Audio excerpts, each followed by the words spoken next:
Oi, tudo bom? You do want the translation? Bom, boa noite. Meu nome é Mirella, eu sou diretora da Choca Brasil. Queria, em nome da Choca e da EMERGE, dar as boas-vindas a todas e todos vocês aqui pra gente. É um prazer muito grande ter todo mundo aqui. E para falar de um tema super importante e emergente, que é o empreendedorismo social e ciências, que são dois temas que convergem muito e são importantes para a gente trazer transformação social. E a gente tem hoje 3 pessoas muito interessantes aqui que vão falar com a gente e uma mediadora também tão interessante quanto, que vocês vão conhecer. Eu vou chamar aqui a Cindy Lessa, que foi uma das primeiras diretoras da Choca, que tem todo um passado aqui acumulado na Choca. Importante também para trazer o tema de empreendedorismo social para o Brasil e que hoje é a presidenta do nosso conselho. Então, boa noite, Cindy, e seja muito bem-vinda.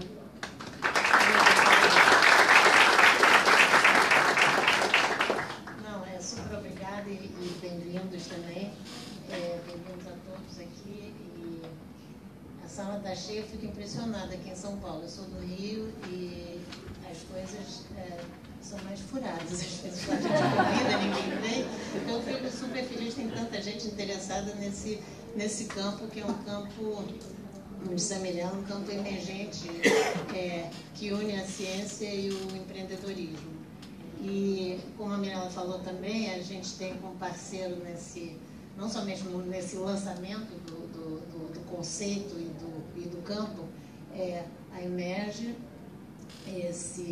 que é uma organização da sociedade civil que trabalha com inovações tecnológicas e científicas, cria um ambiente facilitador para que surjam inovações científicas e tecnológicas com impacto na sociedade e no mercado. Mais adiante um pouquinho, o Guilherme vai falar um pouco mais sobre a EMERGE, e foi a EMERGE que nos trouxe 2 Cypreneurs que estão aqui presentes, a Cauana Viana, que fundou o Beta Cientistas, e o Marcelo Souza, que fundou o Bright Fotomedicina, né? E que vão falar muito mais, eu só estou dando esse toque, mas eles têm muito a falar.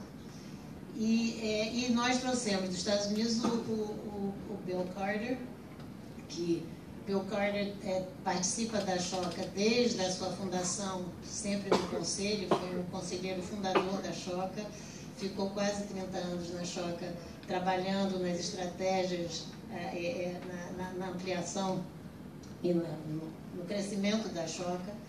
E depois ele desceu para botar a mão na massa, a pedido, acho que do Bill Drayton, para liderar a seleção de fellows na África. Mas antes disso, ele tinha toda uma vida, trabalhou no Environmental Protection Agency, na agência de proteção ambiental do governo americano. Acho que até o Bill Drayton também trabalhou, não sei se se conheceram lá. E criou lá protocolos e critérios de administração e fiscalização e auditoria que implantados até hoje. Trabalhou também na McKinsey e também fundou, e durante alguns anos foi o diretor executivo, o CEO, de uma das primeiras firmas de produção de energia hidráulica e a gás nos Estados Unidos. O Bill começou, como eu disse, botando a mão na massa, desceu do conselho, botando a mão na massa, trabalhando na seleção, nos programas da África, e depois passa, não sei há quantos anos, está fazendo processo de seleção mundo afora, em diferentes lugares. Inclusive está aqui amanhã, vai participar do processo de seleção de fellows da Choca aqui. E ele vai contar toda a história, mas nesse processo começou a perceber um novo perfil de empreendedores, né? Um perfil que vinha assim da ciência, mas com essa vontade de sair do clauso da ciência e ter um impacto na área social. Então ele está liderando esse movimento de cypreneurship. Nós estamos até falando com a tradutora como é que nós vamos traduzir esse tema. Ele está trabalhando no lançamento desse campo e com enormes esperanças que o Brasil faça com Cypreneurship, com empreendedorismo científico e social, a mesma coisa que fez com o empreendedorismo social, quer dizer, lançou, cunhou, e o Brasil teve um papel muito importante nisso. Então, vou chamar o Bill para se apresentar com vocês.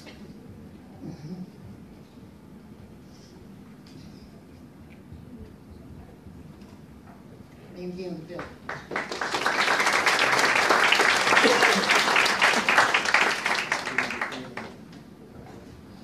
Stand in front of the slides. Thank you all for being here tonight. I'd like to just start and talk about what Ashoka's vision was when we began. What Bill Drayton understood was that the world had reached a point where the business sector needed to become much more involved in solving social problems, on the one hand, and on the other hand, the citizen sector, what was then the citizen sector, needed to become much more entrepreneurial, much more agile, much more able to create social capital. They had something that they could learn from each other. And in order to create that field, to create that initiative, Bill Drayton decided to create the field of social entrepreneurship. Those two words didn't exist before that. It wasn't something that people understood. And it was essentially, how do you build a bridge between the citizen sector and the business sector?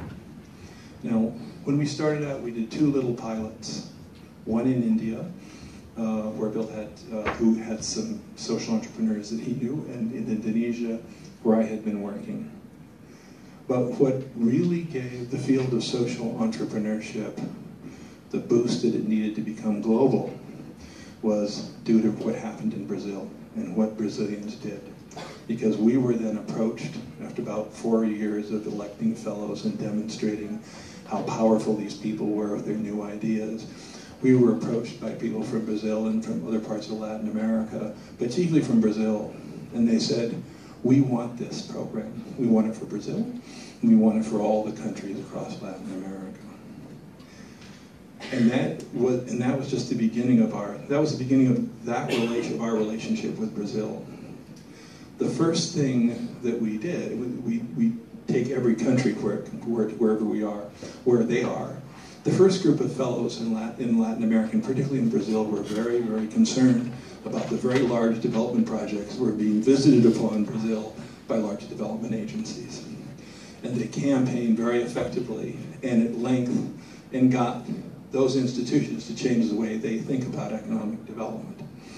Those were Ashoka fellows. Those were social entrepreneurs elected by Ashoka who led that. But there was more. The Brazilian businesses, our hope was that the business entrepreneurs would want to partner with the social entrepreneurs that we selected.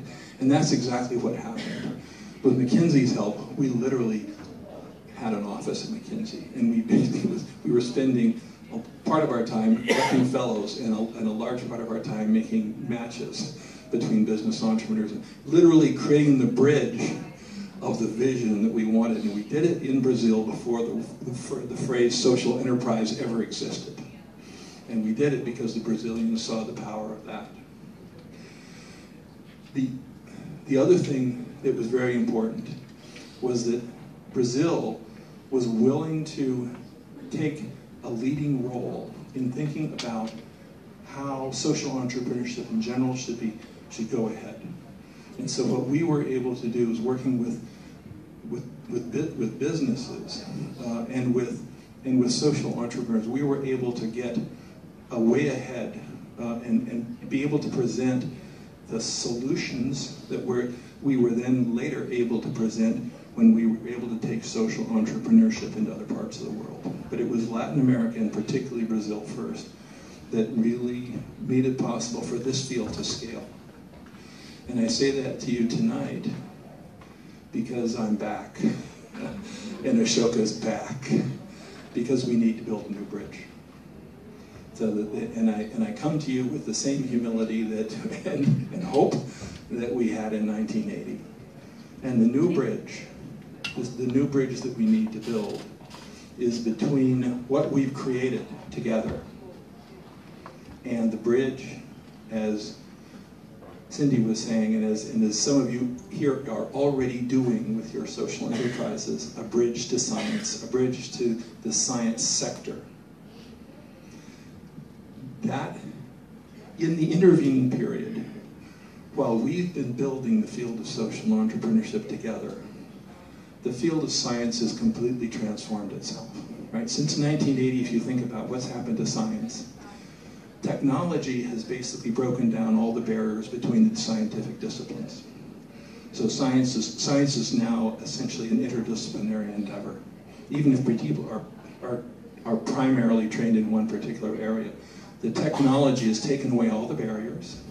It's injected entrepreneurial know-how, and as a result,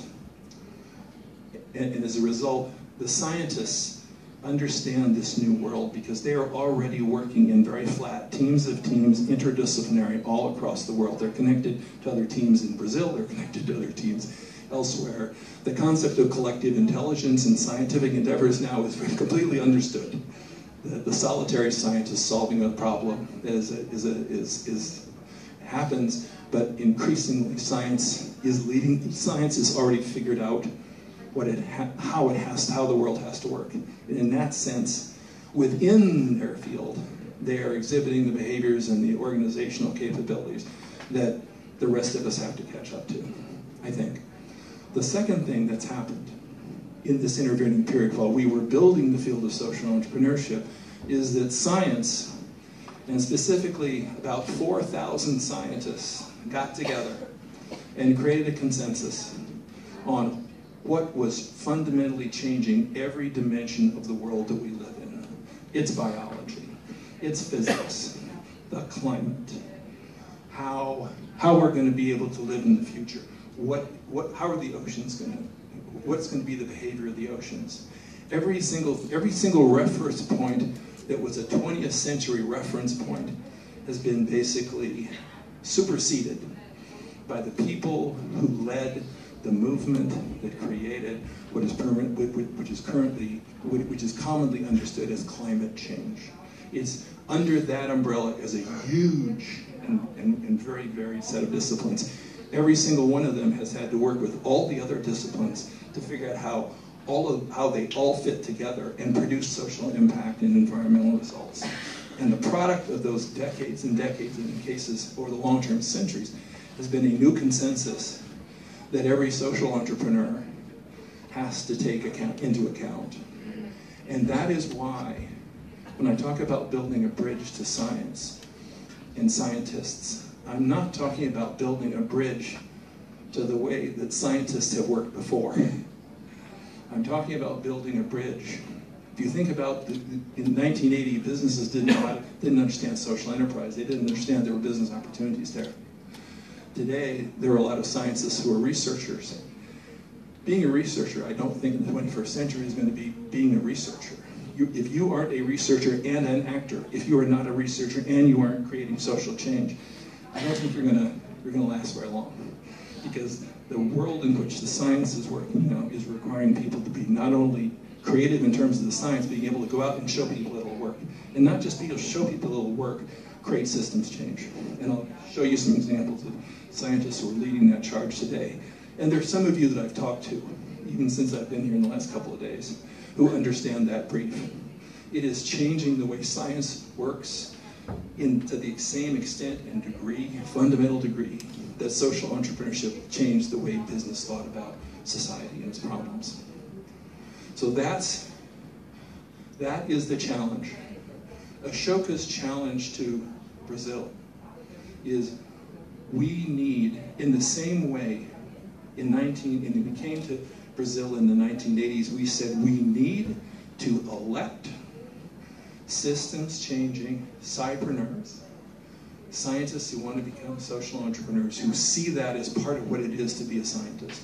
We need lots of examples. We need to be able to, the same way we did for social entrepreneurship, we need to be able to we need for people to be able to have a reference point, whether they're working in biology or mental health or climate modeling or logistics delivery for world systems We need to be able for scientists to understand that this is their future. So they have reference models. So the universities, in turn, can create the courses and think about, okay, what do we actually have to teach would-be scientists? And so that the universities can prepare their students appropriately, and that schools, and particularly in what we're finding now is curriculums all the way down to second grade, can bring together both science and an understanding of science and a real practical use of change-making skills. Empathy, team of teams, teamwork, leadership, and young people identifying the changes that need to take place, creating teams of people, young people to go out and make those changes, and have a scientific basis for their thinking, and have a scientific ability to evaluate the results. That's the world we need to create in the 21st century. We need, so what our first challenge to for Ashoka to Brazil is we need partners to help us elect over the next 5 years, conservatively speaking, 100. Because we don't have a lot of time. We do not have decades to solve this problem. This is, I think we're all not here because we think that climate change or the challenges in facing science are just something we can gradually work our way into. We know that those changes are very dramatic and they're literally happening to us every day. Right? So we need to elect scipreneurs, fellows, at a very rapid rate so that we have reference points for every discipline, every combination of discipline, problem, angle of approach, that scientific research institutions, companies, universities, schools, elementary schools can begin to say, okay, this is the new direction that we're moving in. And we also need to be able to create what we call change maker challenges. We need to be able to go to those universities and say, give us, what are your best ideas for how to deal with this thing? Be able to go to schools and say, what kinds of curriculum are you creating? What are the best ideas coming out of schools? I have been working with some middle schools in Anne Arundel County, Virginia. Our teams have. And I can tell you, they have come up with this one team, this one class of graduating 8th graders came up with 4 ideas that were so fun, that were so systems changing that they changed the way the institutions of the county and then the state of Maryland treated their citizens. It was literally almost an Ashoka Felt quality idea. And these were 8th graders working together by themselves to come up with those ideas. So the potential applicability of new ideas coming from young people who feel their power and have an orientation to science and technology and engineering and mathematics, and the empathy and the skills and the understanding of the history where people are coming from. The power of people to grasp that and understand it is very profound. And so our challenge that we're really putting out in Brazil and in Latin America is to say we need the resources to elect 100 fellows so that we can create those reference points the same way we did in Brazil in the 80s. We need to be able to issue those challenges so that we need to be able to begin to engage with the institutions. With businesses, it was how do you find new markets? With research institutions, it's going to be, how are you really going to extend your impact? Unless you really get into the social impact, if research is going to be more socially impactful, then you have to understand that socially impactful work to a deeper degree. If you're a research scientist, they're going to go back and take the next step so that they can build new ideas on top of the ideas that are here. And so we want us to be able to start, we have to start that conversation at elementary schools, middle schools, high schools, universities, and big research institutions at the same time that we're electing fellows. And we need partner institutions to work with us on this. I'm not suggesting that Ashoka can do this alone. This is our collective challenge, and it's the collective vision it's the vision that we think is necessary. It's as important in Brazil and Latin America as it is in the rest of the world. So that's, in brief, in summary, kind of what's keeping me up at night. I've been looking forward to coming to Brazil, coming back to Brazil, being able to come back home, because what you created for social enterprise, in the history of social entrepreneurship, Brazil's hallowed ground. You get things before other people get them. You scale things before other people scale them. You have all the challenges of a complex post-industrial society, and yet you lead. And so that's why I'm back. And that's why I wanted to share this vision with you, also to share the challenge that we think is before us collectively here in this room, and so that for you to think about and ask questions about.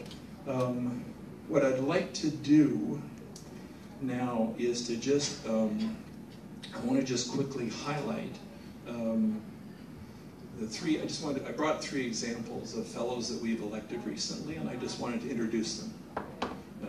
And just so that, to give you a sense of what does such cypreneurship look like in other parts of the world. Just 3 examples, and then I can touch on other areas that are interesting too. But I just thought, so could you give me the first slide? No. Give me the second slide. Yeah, sorry. So where do I stand and not get in your way? I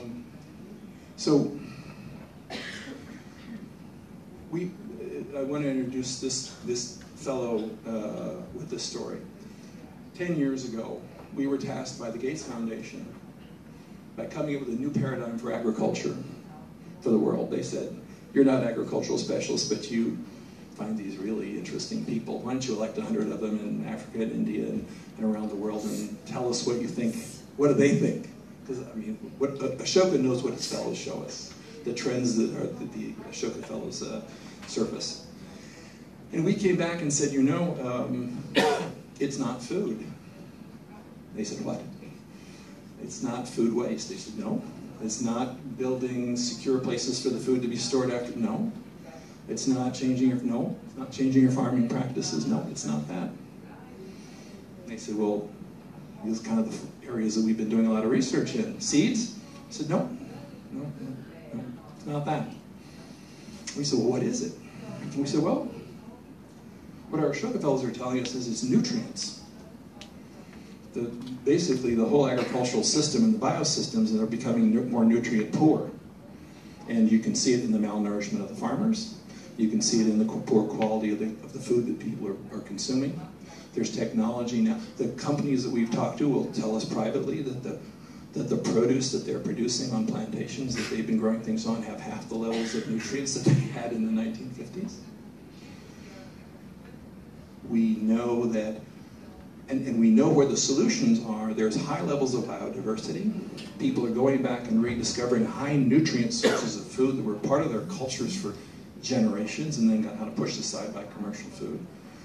They're figuring out how to make that food relevant to a 21st century urban population.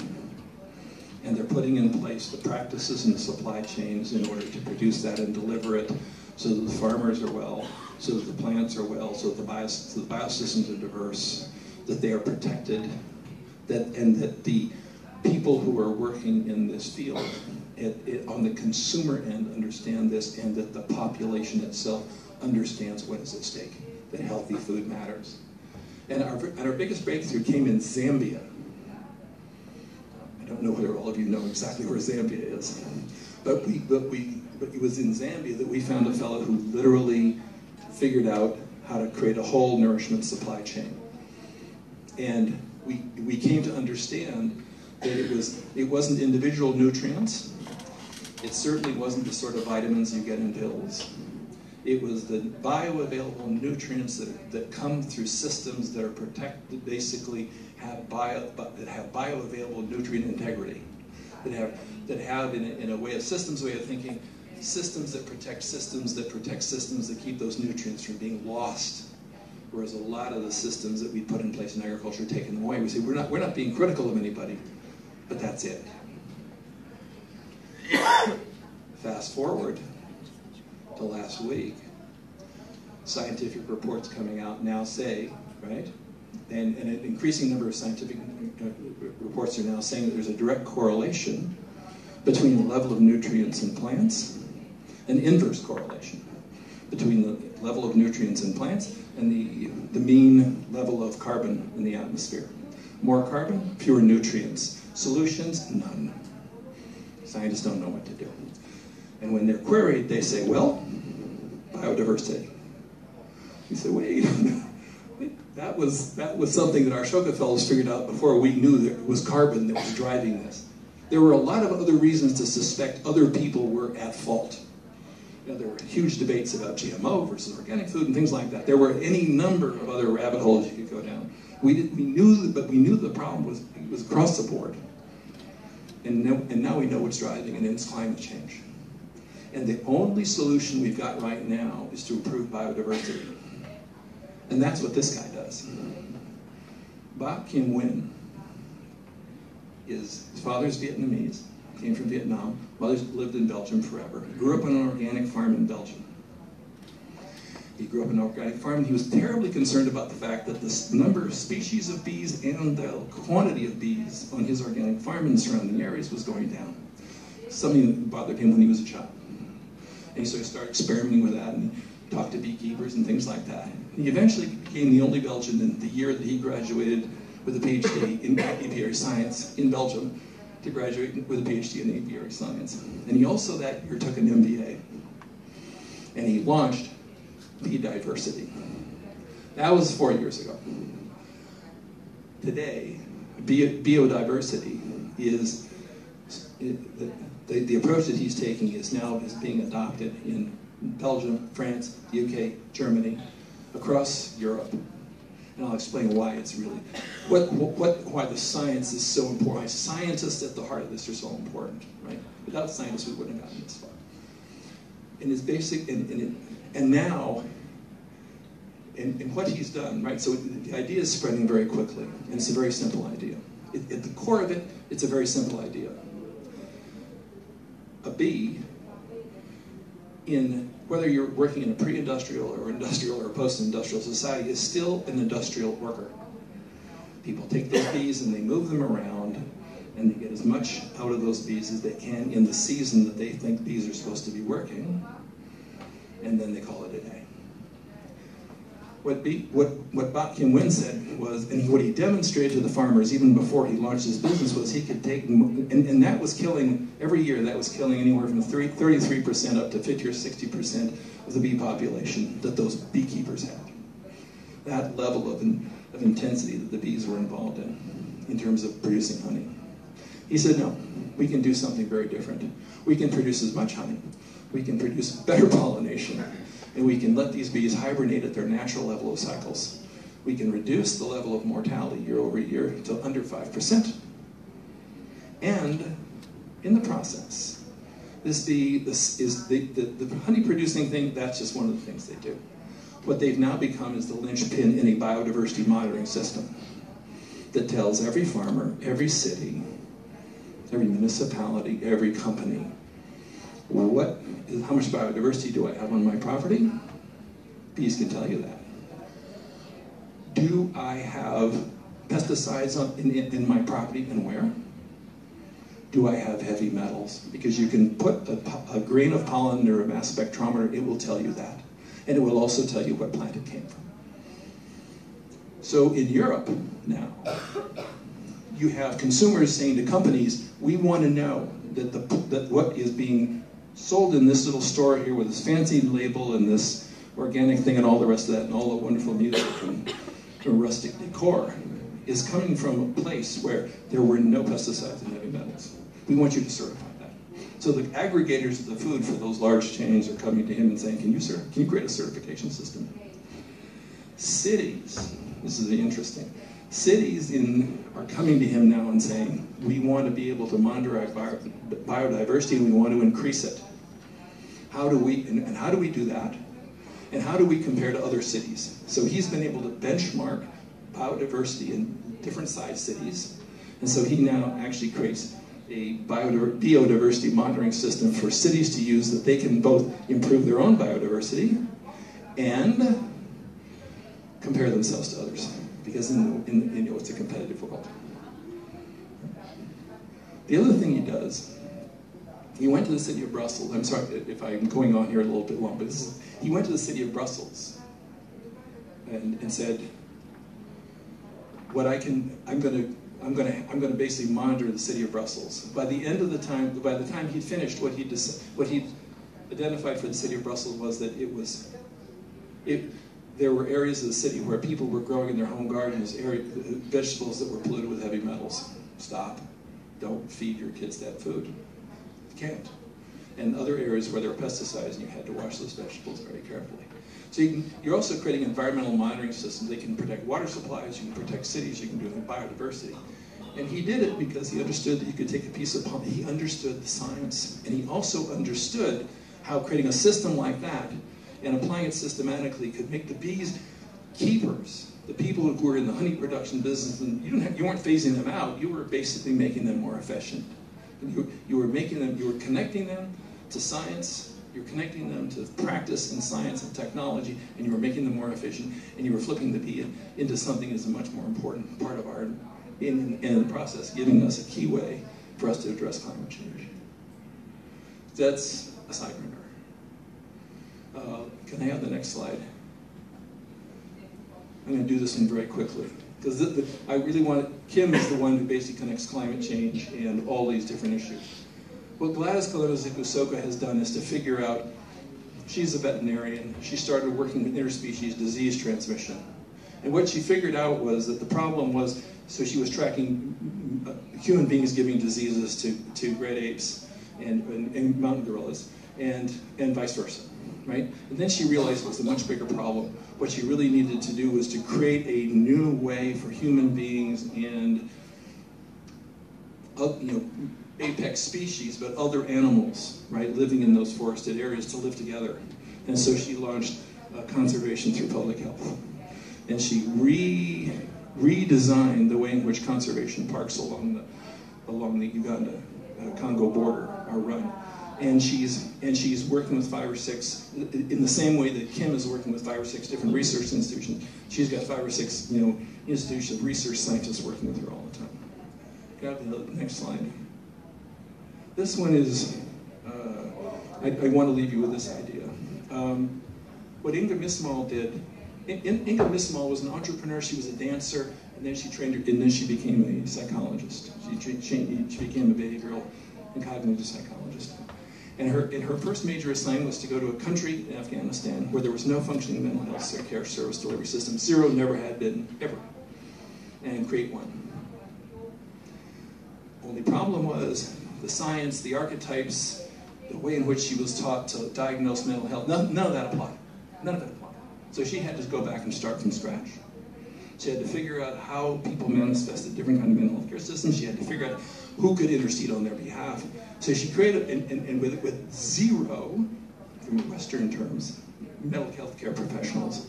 And after 5 years, she had a functioning mental health care system, was working with, countrywide, treating 300,000 people. Which was where we start. That was her first. Then she came back to Europe. Just at the time that 1 million refugees landed on the border of Europe and said, we're coming from Afghanistan, we're coming from Syria, we're coming from Iraq, we're coming from everywhere. And what she said was, there's the weakness in the system, in this whole system of migration system, is that when a mother with her children, who's often left her husband behind because she's fleeing, and the husband's trying to stay behind and somehow guard the assets. When that mother and her children get there, she's made it, she collapses. Because she's made it. She's made the journey, but now she's just collapses. And she said, that can't happen. That mother has to keep going, because we can get her into mental health care services, we can find jobs, we can do a lot of other things. There are a lot of ways we can treat these families, but this whole system can't collapse here. And so what Inga Mismal did was attack that problem at exactly that point and say, we've got to come up with a different way. We have to work with these women in a way that we can make sure that those family units are maintained and sustained, the kids don't get lost. And so she did that, and now she's basically working with mental health care systems all across Central and Eastern Europe to essentially figure out, okay, how do we provide mental health care systems to this new population? Different kind of psychopreneur. But she had to essentially reinvent the science in order to come up with a solution. And I just, by way of closing, there are other things I could say about this, but I just wanted to leave you those 3 examples because this is real. These people, the climate change is forcing migration not just of people, but things, right? I mean, everything's moving, species are moving. And so you have people like Bok Kim-Wen who've got systems that can detect that, can help us think about how to work with that and deal with those efficiently. And then you've got on the people side, people like Inga Mismal, who understands that all the different people who are moving through this system have a whole lot of different ways of manifesting the crises that they're going to have, and we have to be able to create when we talk about creating welcoming opportunities for people, refugees coming, we have to be able to think in a sophisticated way. So these are just some of the social entrepreneurs dealing with the most challenging issues, I think, that we all face. And I think their ideas are probably, certainly Kim Wen's idea and Gladys's, I'm not sure if I think I'm not familiar with the situation in Brazil, very applicable here. And there are many more examples like that. We've got, another 10 or so examples of fellows that we're happy to share with you. But I want to thank you for listening, and I want to invite you to embrace this challenge in the same way, with the same fervor, and with the same creativity, and good humor, right? And commitment and real passion that you embrace social entrepreneurship and made it possible for it to become a global field. And without you, it wouldn't happen. So thank you very much.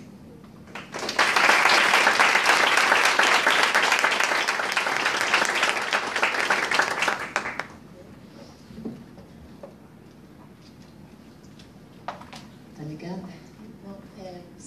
Have a seat here. Eu tenho certeza que todo mundo tem milhares de perguntas, mas nós vamos chamar 2 pessoas aqui para apresentarem seus projetos. No final, e para acabarem, a gente abre para perguntas de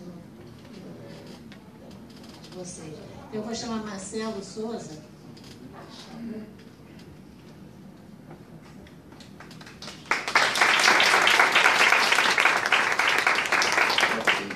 Pessoal, só pedir um pouco da... Quando o Guilherme Rosso é uma pessoa que eu gosto muito, mas ele gosta de me deixar em situações ruins e tal. Então, ele me deu 8 minutos. Então, hoje eu passei a tarde treinando para falar com vocês em 5 minutos e 20 segundos para sobrar tempo para perguntas. Então, pensem em perguntas. Mania de professor, sempre gosto que perguntem. Se vocês não perguntarem, eu pergunto para vocês. Bom, pessoal do slide, a gente vai rapidão, porque só para manter o estilo USP são 6 slides por minuto. Então, vocês já devem ter visto um pouco da minha bio, então não vou passar muito tempo nisso. Uma das coisas legais que eu fiz foi escrever esse livro, que é o Handbook da área. Então, que é o livro mais completo da área de Low Level Laser Therapy, que é o que vocês vão saber nos próximos 3 minutos. Tá? Basicamente, a motivação para começar a trabalhar com isso veio de motivações extremamente pessoais. Assim. Minhas 2 avós faleceram com problemas de saúde que causaram muita dor, e isso mobilizou a família, e a forma como a minha família reage é estudando. Então, eu resolvi seguir carreira de física e física aplicada à medicina, para ser mais específico. E no doutorado eu resolvi estudar dor, porque acomete 1/3 da população mundial, são 2,5 bilhões de pessoas que passam em média 22 anos sentindo dor. Então, é muito tempo de dor. É mais do que a idade do universo, várias vezes mais que a idade do universo. Pode passar? Então, a terapia que a gente vem estudando e desenvolvendo e indo cada vez mais a fundo, essa terapia com laser de baixa intensidade serve para basicamente dor, cicatrização de feridas, redução de inflamação, e a gente vai mostrar alguns casos no final. Não causa câncer, não queima a pele, não precisa de remédio, e funciona basicamente à base de aumentar a energia celular, como eu vou mostrar daqui a pouco para vocês. Pode passar? Agora, esse mecanismo de ação foi justamente o que eu descobri durante meu doutorado, e por descobrir esse mecanismo de ação eu recebi o prêmio CAPES de melhores teses. Então vai ser um desafio de eu falar uma tese de 1 hora e mais 4 horas de perguntas que eu tive na minha defesa em 40 segundos, vamos lá. Então, eu basicamente estudei camundongos, no qual eu irradiei várias partes do corpo dele, sempre como alvo neurônios do sistema nervoso, e tinha um modelo de dor na pata do camundongo. Eu avaliava a dor do camundongo e buscava saber onde você aplicava a fotobiomodulação, com que dose, com que frequência, com que tempo, para aumentar a eficiência e descobrir lá dentro do neurônio o que acontece. Basicamente, o que a gente descobriu foi que há um aumento de até 90% na quantidade de ATP interno, ou seja, ATP é a energia da célula, bem basicamente. Meus colegas biólogos, assim, o pessoal que veio da USP não me critique por isso. Então, basicamente, aumentar a energia da célula. Com mais energia, a célula tem a habilidade de produzir os remédios endógenos para promover a cura da própria doença, da própria debilitação naquele tecido biológico. Com isso, assim, só para mostrar um dos gráficos mais interessantes, pelo menos dos que eu mais gosto, aqui a gente vê a intensidade da analgesia, né? Então a gente vê que nos camundongos que receberam as doses exatas, as doses corretas, houve um aumento de 20 até 120 grama-força que o camundongo tolerava de estímulo doloroso, ou seja, a gente teve um efeito de aumentar 6 vezes a intensidade da analgesia daquele camundongo. Pode passar? Isso deu vários papers aí, eu acho que deu mais de 10 artigos científicos durante o meu doutorado, e eu não dormia, é isso aí. Pode passar? E o principal aspecto do que eu desenvolvi é o que a gente chama de dosimetria, que é saber exatamente quantos fótons precisam entrar dentro de um neurônio para elicitar a quantidade correta, exata de neuroestimuladores para bloquear a condução da dor. Então, isso é uma frase muito longa, que tem muito conteúdo nessa frase. Pode passar, por favor? Eu não vou torturar vocês com essas equações, mas pode passar que isso é uma animação. Então, você tem, na verdade, essa equação, acredita em mim, ela descreve como é que a luz penetra no tecido biológico e, basicamente, é o que eu utilizei para descobrir a fundamentação disso. Pode passar? Mas, como vocês sabem, a vida de um cientista não é fácil e só piora. Então, o que, depois do meu doutorado, eu desenvolvi é a chamada equação de Einstein-Kandel-Souza. Esses aí são os caras famosos, o Souza é o que vos fala agora.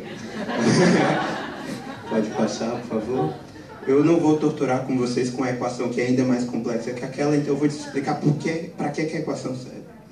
Basicamente, essa equação descreve quanta luz chega até o neurônio, atravessando essas várias camadas de tecido biológico. Pode passar?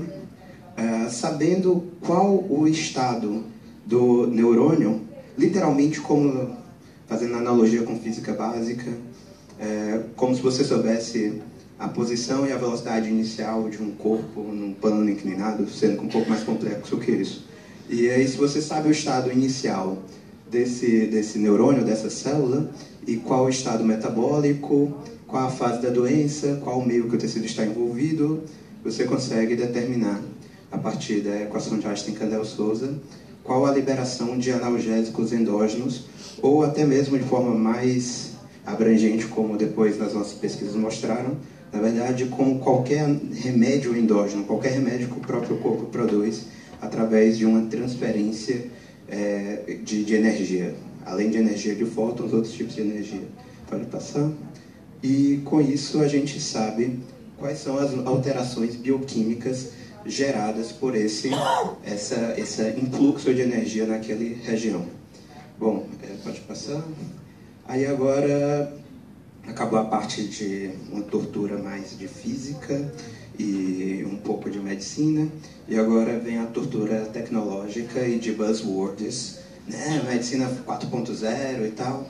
E infelizmente as buzzwords acabam se tornando sem significado de tanto que usam, mas eu vou tentar trazer aqui essa medicina 4.0, eu quero dizer uma medicina exponencial, algo que cresce, algo que possa ser utilizado para atender 1 bilhão de pessoas, como é que se diz? 1000 vezes mais pessoas com 1000 vezes menos dinheiro. Acho que essa é uma boa explicação, quantificação do que seria uma medicina exponencial ou 4.0.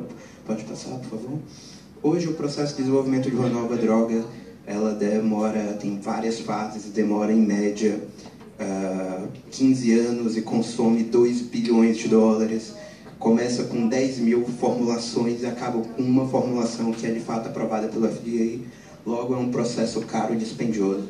Então, a gente criou um processo novo, no qual a medicina, as drogas, os fármacos, não existem mais. Na verdade, são parâmetros de radiação, ou seja, influxos de energia que entram na equação de Einstein-Cadel-Souza para liberar uma quantidade exata de remédios endógenos. Ou seja, quando você toma um remédio, você não quer saber, eu quero tomar esse princípio ativo porque eu adoro tomar esse princípio ativo. Não, você quer que sua dor passe, você quer que a inflamação diminua. Então, na verdade, você precisa apenas estimular o corpo a fazer o que você quer. Então, com isso, foi possível digitalizar um fármaco. Então, o que a gente está falando aqui, em última análise, é de um passo, de uma criação de uma nova indústria. Do mesmo jeito que existe a indústria farmacêutica baseada em química, utilizada para fins terapêuticos, a gente está falando da indústria fotossêutica, que a gente utiliza fótons, partículas de luz. Então, é física aplicada à medicina.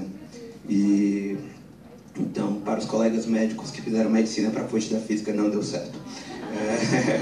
Então, a gente criou, não só isso, mas a gente criou uma metodologia para acelerar o processo de criação dos fotobioativadores. Um fotobioativador é um remédio de luz que é digitalizado na nossa plataforma, no qual a gente junta a Bright, um médico ou cientista especialista naquela área, e um investidor. É sempre bom ter o cara com dinheiro por perto. E após isso, a gente cria um fotobioativador. Esse fotobioativador é colocado na Bright Store, que é a nossa loja virtual. Ele é acessado por fisioterapeutas e outros terapeutas via smartphone. E o nosso hardware que a gente criou aplica a dose exata no paciente, levando em conta todas as características fenotípicas, ou seja, as características únicas daquele paciente. Então, com isso, a gente sempre garante que emite a dose exata para ter o efeito terapêutico que a gente quer. Pode passar. O impacto que a gente espera causar na ciência é o seguinte: em azulzinho claro está a publicação em Photobiomodulation no mundo, e azul escuro está as publicações da Bright. Então, como a gente criou um método que torna muito mais fácil dos cientistas fazerem suas pesquisas em fotobiomodulação, ao mesmo tempo muito mais rápido e barato, e a gente paga royalties para cientistas, novidade, é raro isso, né? Então é muito melhor que eles façam via nossa plataforma. Então seria como se você fosse um desenvolvedor, é muito melhor você desenvolver via uma store já. Então esse é o impacto que a gente pensa em causar, e que no futuro as publicações sejam feitas via Bright. Pode passar, por favor? Bom, eu não vou entrar em detalhes aqui, mas só para mostrar que o crescimento são exponenciais, tanto na criação de fotobioativadores, quanto profissionais trabalhando, e o principal, pacientes. A gente espera, nos próximos 5 anos, atender mais de 1 milhão de pessoas. Pode passar? E agora vai rápido, que são só algumas imagens de pessoas já sendo tratadas com... Esse é o nosso primeiro hardware, nosso primeiro protótipo aqui. Esse caso de cervicalgia, a esposa dele distribui analgésicos e ele veio se tratar com a gente. Eu acho, adoro isso.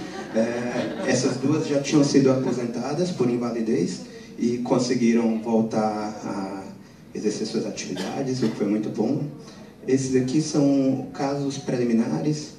Dos 36 casos, a gente conseguiu reduzir a dor em 35. E um dos outros casos, a pessoa usou a fotobiomodulação em cima da meia, o que atrapalha muito minhas contas. Eu nunca levo em consideração as meias das pessoas. Era uma dor embaixo do pé. Pode passar. E não é só dor. Eu falei muito de dor, porque são os primeiros casos que a gente tratou, mas a gente tem uma gama. Qualquer célula do corpo humano que tenha mitocôndrias pode ser fotobiomodulada. E não só do corpo humano, mas do corpo de qualquer organismo. Então, isso ainda tem muito pano para manga na área de veterinária, na hora de biotecnologia também. Pode passar. Aí aqui é uma cobaia para um caso de neuroestimulação. Esse daqui é legal, eu consegui aumentar a atividade cerebral utilizando fotobiomodulação em mim mesmo. Ninguém quis fazer o teste. Pode passar. E aqui pode passar rápido esse, né? Ninguém gosta dessas coisas. E também aplicações nos cachorrinhos. Aqui alguns agradecimentos para todas essas instituições que nos ajudaram ao longo de mestrado, doutorado e pesquisas já na Bright Photomedicine e no Instituto Tergos de Pesquisa em Si, que foi um instituto que eu fundei também. E pode passar.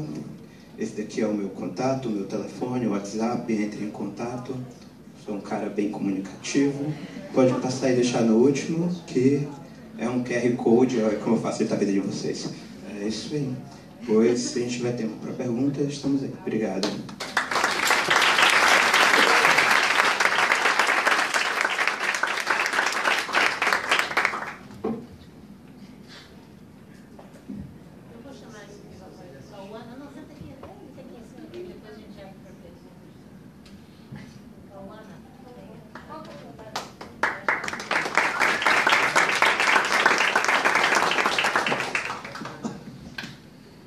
Boa noite.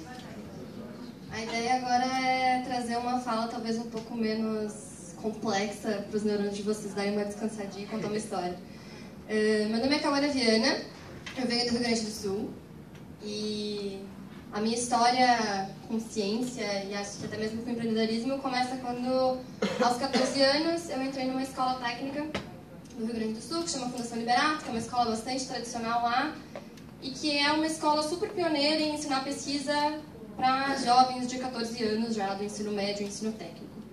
E aí, naquela época, para mim, os grandes referenciais de sucesso dentro daquela escola que eu estava recém-adentrando eram os jovens cientistas. Os jovens que vinham dos lugares do mundo inteiro, mostrando seus projetos e contando o que eles estavam vivendo fora do ambiente da sala de aula. E aí passou a ser meu grande sonho naquele momento. Eu deixei de querer ser atriz da Globo, que era o que eu queria ser até então, e passei a querer ser uma jovem cientista. Eu queria viver aquelas experiências que eu estava vendo eles falarem tanto e que a escola incentivava tanto. E aí comecei a fazer pesquisa já no primeiro ano do ensino técnico, e ao longo desses 4 anos que eu fiquei naquela escola, eu fiz projetos diferentes. Fui começando com projetos mais simples, até que no terceiro ano eu quis dar um passo um pouco mais para frente, fazer um desafio maior. E eu e uma parceira de pesquisa chamada Gabriela, na época eu também tinha uma terceira colega chamada Viviane, a gente começou um projeto na área de nanotecnologia.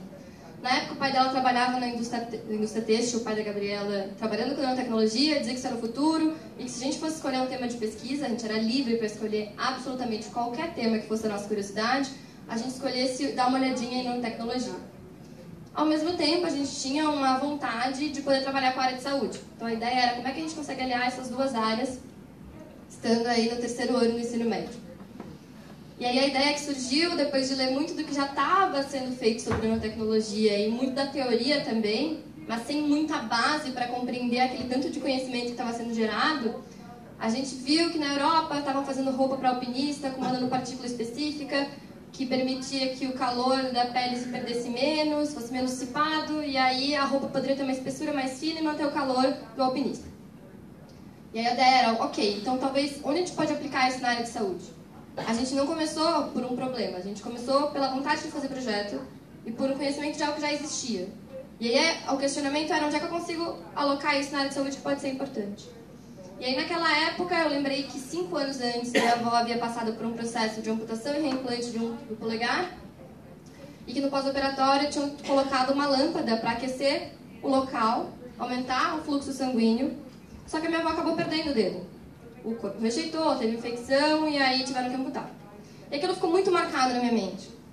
Quando a gente viu que essa nanopartícula aquecia a pele, a ideia era, ok, então quem sabe a gente faz um curativo, porque curativo sempre que faz amputação e reimplante ou qualquer cirurgia tem que usar, com isso. E talvez a gente possa fazer com que não precise mais usar a lâmpada para aquecer a pele.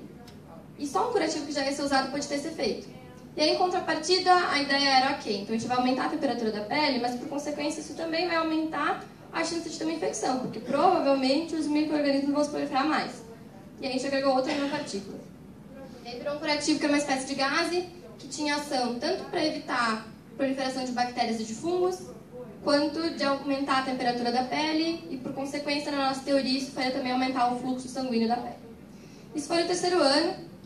Isso nos rendeu o prêmio Mercosul de Ciência e Tecnologia, o primeiro lugar, em 2010. A gente foi para os Estados Unidos para a maior feira de ciência do mundo mostrar a nossa pesquisa.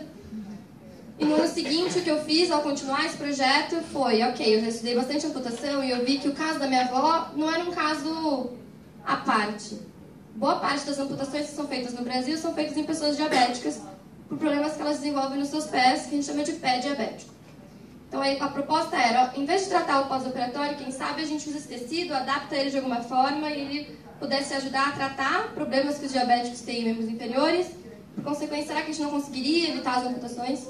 A ideia foi transformar uma meia que tivesse essas propriedades, mas a gente fez testes muito mais sofisticados e que pudesse de alguma forma talvez contribuir para tratar o pé de pessoas diabéticas que ainda não tiveram nenhum ferimento e talvez lá na ponta evitar as amputações. Bom, essa é a minha história dentro do ensino médio. Essas pesquisas me renderam vários prêmios para mim, para meus parceiros de pesquisa, mas o mais importante para mim na época foi o sentimento de que eu podia fazer algo diferente, de que eu não precisava, que meu legado para o mundo não precisava ser as minhas conquistas pessoais, em passar no vestibular, conquistar uma carreira e etc. Então, desde muito nova eu passei a perceber que os momentos de maior energia na minha vida era quando eu podia falar de algo que eu estava fazendo que poderia mudar a vida das pessoas. E esse sentimento nunca sumiu. E aí corta pra eu percebi que ia ter que entrar pra faculdade, entrei na faculdade de medicina, e aí aquela experiência que eu tinha vivido eu não conseguia reproduzir ali dentro mais. Era um ambiente muito fechado e eu estava me questionando como é que eu posso usar essa experiência, pelo menos para que para outras pessoas ela possa ter algum ganho. Eu tinha viajado para o mundo afora fazendo pesquisa, mostrando meus projetos, eu conheci diversos jovens que não estavam em ambientes tão férteis quanto da minha escola. E que poderiam, da mesma forma que eu, ter sua trajetória transformada pela experiência de criar um projeto científico. E aí levou 4 anos desde que eu saí dessa experiência, já tinha entrado na faculdade e começado a ouvir falar muito de empreendedorismo social, participar de alguns movimentos que discutiam isso, para criar a organização que chama Cientista Beta, cujo objetivo desde o início foi democratizar o acesso à ciência para jovens que ainda estão na fase escolar, no ensino médio, agora a gente está conseguindo trabalhar com o fundamental também, e permitir que qualquer jovem brasileiro que tenha alguma ideia possa ter ajuda para tirá-la do papel. E o que o Cientista Beta faz hoje é especialmente criar programas para que jovens possam fazer pesquisa. Então a gente conecta jovens que estão em qualquer região do país, que tenham acesso, mesmo que não muito bom, à internet, a conteúdos que a gente produz para eles, falando de ciência, sobre como fazer projetos, sobre toda a realidade que permeia a vida de um jovem cientista, que é desde como é que você consegue um laboratório para você ir fazer pesquisa, como é que você procura informação, é no livro, é no Google, em plataforma você busca artigos e como você lê esses artigos, até como é que você cria um plano de pesquisa.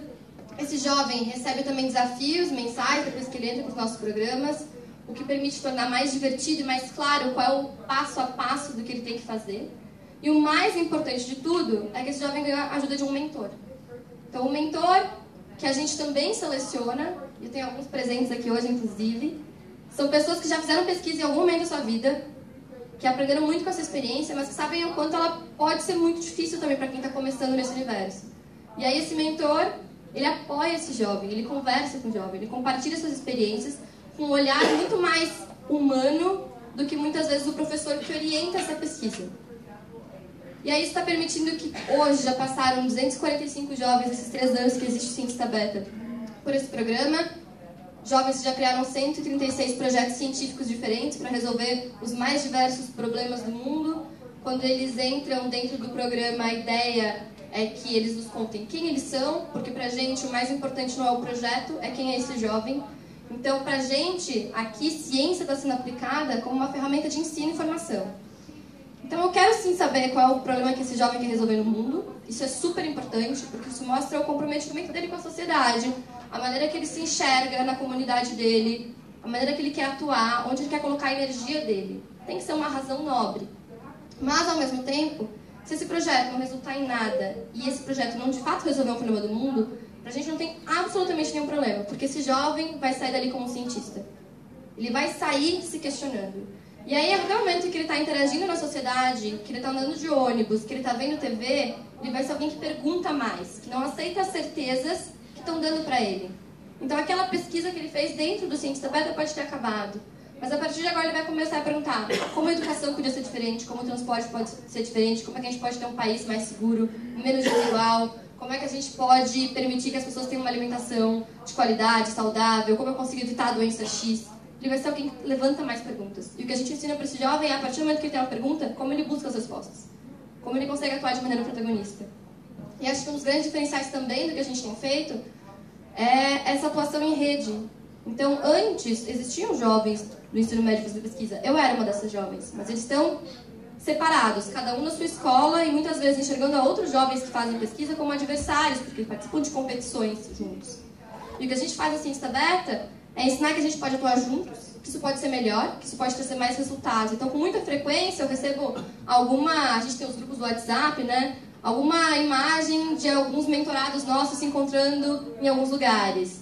Ou o mentor X abrindo as portas do seu laboratório para o aluno do ensino médio ir fazer pesquisa lá dentro, fazer experimentos lá dentro. Então, o que a gente está ensinando para esse jovem, que eu acho que talvez não existia tão forte na época que eu fazia pesquisa no ensino médio do jeito que me ensinaram, é que dá para fazer junto e fazer junto é melhor. Porque a gente tem que compartilhar o conhecimento do que a gente tem, os acessos, as oportunidades, os lugares que a gente está inserido, a gente tem que trazer o resto junto. E que a pesquisa tem que ter uma intenção. Então não é só a motivação do jovem de participar da feira, de ganhar uma viagem, de ganhar uma bolsa de estudos ou de ter essa experiência, mas ela tem que ter uma intenção muito clara, que tem que ser para o bem coletivo.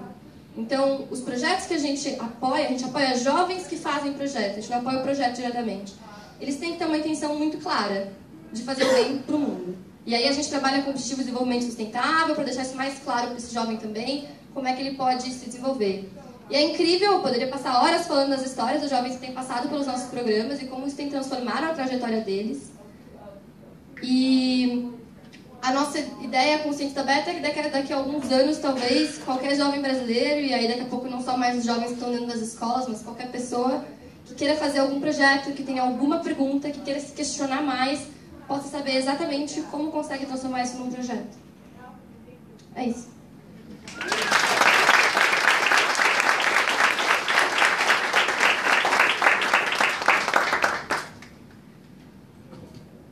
Agora é perguntas.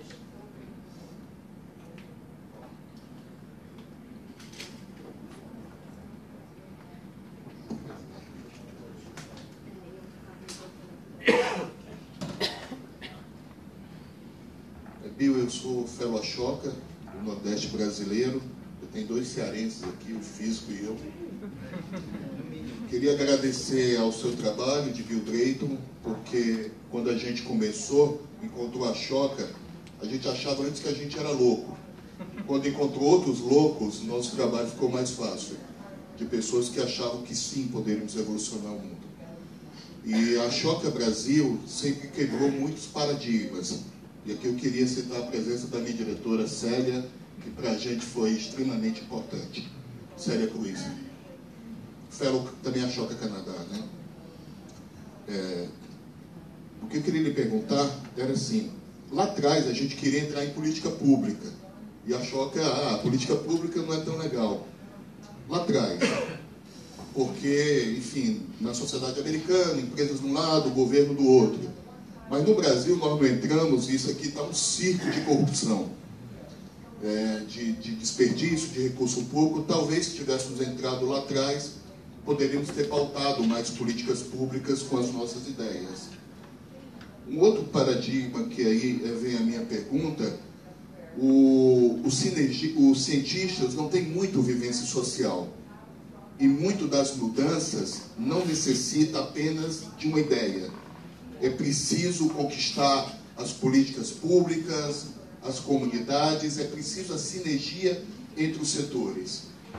E o que a gente queria lhe pedir era que a Ashoka atuasse mais em rede entre os fellows. Eu sei que tem várias ações, a fellowship, mas isso tem um impacto da sinergia social de muito mais velocidade numa sociedade que, além das mudanças climáticas, o grande paradigma é uma sociedade em rede. É quebrar as instituições. Eu acho que a Ashoka precisa juntar esses fellows de várias áreas, McKinsey, como você sempre fez. E eu estou fazendo um game para acompanhar milhões de vidas pelo celular, com Intel, Microsoft e Google. E eles vão ter oportunidades no mundo real. E nesse game nós descobrimos que só a USP tem 9.000 projetos de extensão que vão ajudar os jovens. A Unicamp, as nossas principais universidades aqui em São Paulo. Então, quando a gente juntou os setores, nós vamos mudar mais vidas.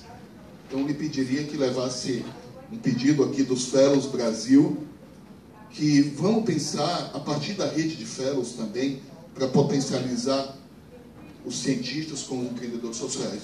Como você pensa isso?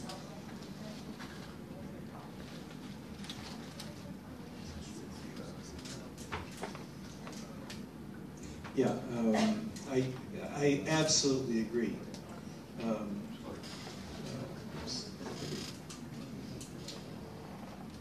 Okay. So no, I completely agree with you.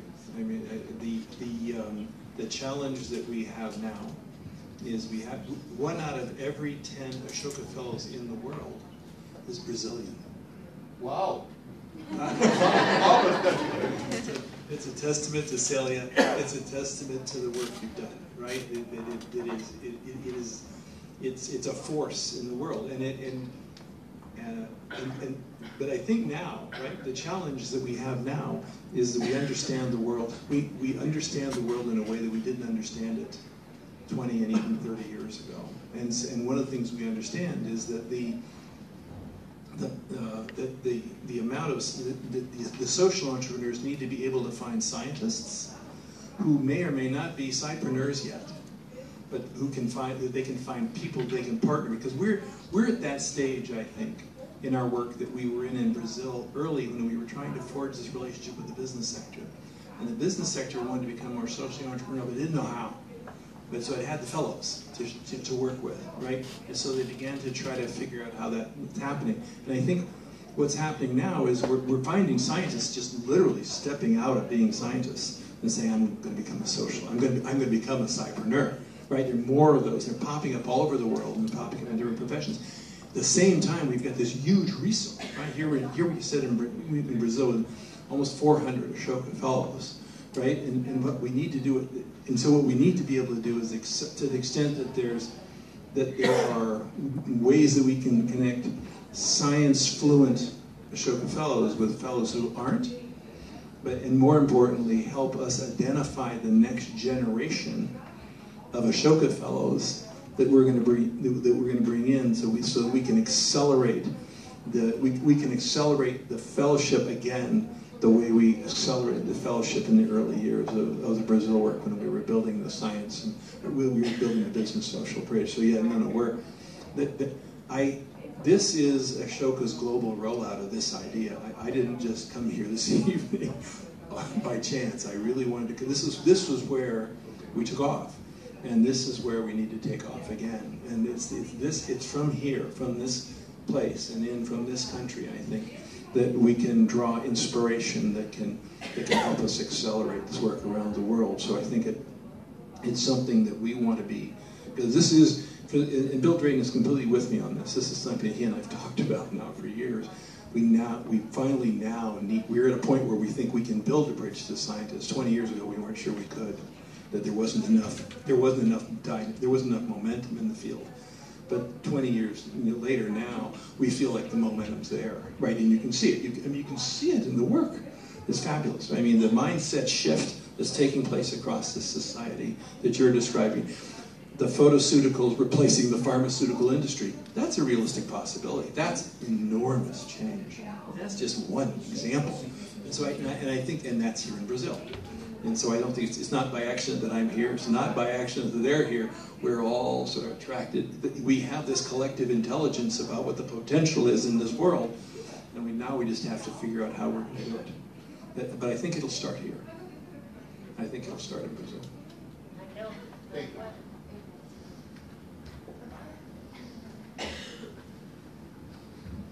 Eu ia perguntar para a Cauana, mas eu queria antes dizer para o Egídio, primeiro que você está uma belezinha, assim, esse monte de fios e tal.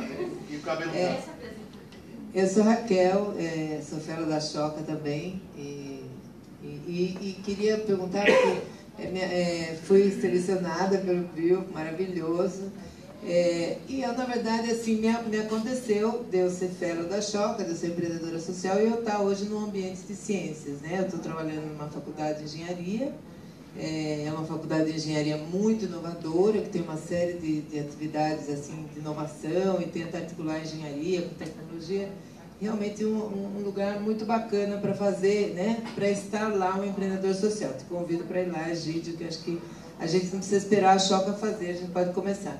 Mas você falou uma coisa super interessante, que assim, muitas pessoas, aquelas que não tiveram um ambiente né, promissor, o ambiente que você teve. O que é isso, esse ambiente? Eu queria entender melhor o que é ter um ambiente promissor para a ciência.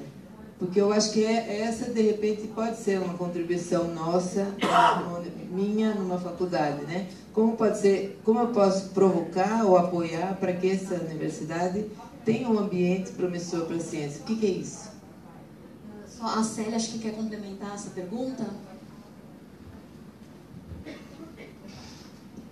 Boa noite a todos. Eu sou a Célia, que foi da Choca, mas é eternamente amor à Choca. Eu queria dividir um pouco a pergunta, completando ali da Raquel. Quando nasce o Marcelo, mas pensando um pouco com a Ana e o Bill já vendo isso um pouco no mundo, o que é essa infraestrutura para nascer mais Marcelos? Né? É universidade, é incubadoras, é aceleradoras, é organizações de governo. Então, eu queria ouvir um pouco de vocês. Quais foram essas infraestruturas que ajudaram vocês a escalar esses modelos? E do ponto de vista de investimento, Marcelo, a gente está aqui querendo que você faça um crowdfunding, crowd equity, crowd qualquer coisa que a gente vai investir em você. Mas entender um pouco assim... Só que a gente aqui... Eu sou ongueira, né? Então, ongueira não é... E a gente vê que tem um capital mais de investimento de impacto, de 1 milhão, mas o que é esse capital mais semente para ajudar esse tipo de empreendimento que nem o seu escalar? O que vocês estão enxergando e como é que a gente pode ajudar a contribuir nessa etapa do early stage aí dos negócios? Tá funcionando, tá? Bom, Raquel, obrigada pela pergunta. Acho que na escola que eu estudei, assim, o que fazia o ambiente ser muito fértil para a vontade de ser cientista, de longe, era o que eles mais podiam oferecer ali, que era valorização. Então, assim, os estudantes que eram mais valorizados ali naquela escola eram os estudantes que se destacavam fazendo pesquisa. Então, lá, qualquer estudante que você fosse abrir o jornal da escola, a foto que ia estar estampada era de quem voltou de uma feira na Turquia, nos Estados Unidos. Então, isso era o grande barato daquela escola. Então, por mais que a escola incentivasse vários outros projetos e atividades complementares, fora da sala de aula, no que ela era muito boa era isso. E aí passava a ser, se você quisesse ser muito bom naquela escola, não num sentido ruim de competição, assim, de ser melhor que os outros, mas ali o que era valorizado era aquilo, era fazer pesquisa e conquistar prêmios por meio disso. E aí... Para mim, acho que isso é o que atraía muito os estudantes. Não era necessariamente a clareza do que você vai aprender nesse processo. E hoje no Ciência Aberta a gente também não usa essa ferramenta de venha fazer pesquisa com a gente porque você vai se tornar protagonista e aprender a... Não, isso não vai funcionar. Porque o jovem só entende tudo que ele cresceu e o que ele aprendeu e adquiriu de habilidade e competência depois que ele passou pelo processo, mas não é aquilo que necessariamente o atrai.